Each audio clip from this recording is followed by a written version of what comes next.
त्याचा 700 वर्षापूर्वी आमच्या तुकाराम महाराजांनी सांगितलं की अरे बाबा अशाला संत म्हणू नका. नव्हती ते संत करिता कीर्तन आणि सांगता पुराण नव्हती संत.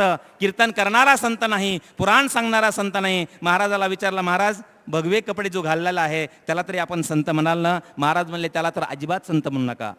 महाराज म्हणले केवळ भगवे कपडे घातले म्हणून संत म्हणायचं असेल तर कुत्र्याचा रंग सुद्धा भगवा असतो. सगळ्या कुत्र्यांना उद्या संत म्हणावं लागेल.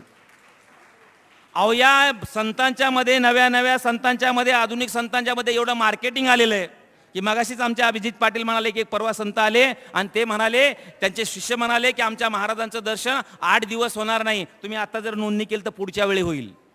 हा मोकळाच बाबा पडलेला असतो, त्याला काही काम नसतंय. पण त्यांचे भक्त एवढे करतात की आमचे महाराज 6 महिने गुहेमध्ये राहतात आणि 6 महिने गुहेमध्ये राहिल्यानंतर फक्त दर्शन देण्यासाठी 8 दिवस बाहेर आलेले असतात. ज्यांचं भाग्य मोठं आहे त्यांना दर्शन मिळतं. तुकाराम महाराजांना विचारलं, महाराज गुहेमध्ये राहिले म्हणून त्याला संत म्हणता येईल का? तुकाराम महाराज म्हणले, अरे बाबा केवळ गुहेमध्ये राहिला म्हणून जर संत म्हणायचं असेल तर उंदरं सुद्धा गुहेमध्ये राहतात.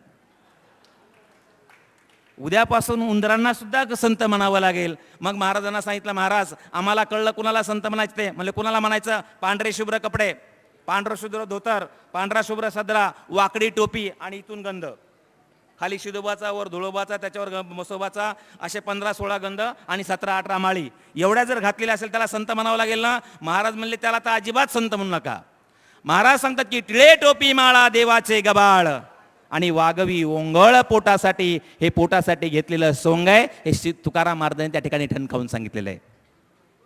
वर्षभर काम करावं, मरमर मारावं असं म्हणल्यानंतर एखाद्या देवाला जाऊन बळी द्यावा. तुकाराम महाराज म्हणले असल्या देवांच्या नादी लागू नका. काय म्हणाले? सेंदरी हेंदरी दैवते कोणती पूजिता भूते केते, आपल्या पोटाशी रडते मागते शिते अवदान. अरे जे देव तुमच्याकडे काही मागतात ते देव तुम्हाला काय देणार आहेत? असल्या देवांच्या नादाला लागू नका.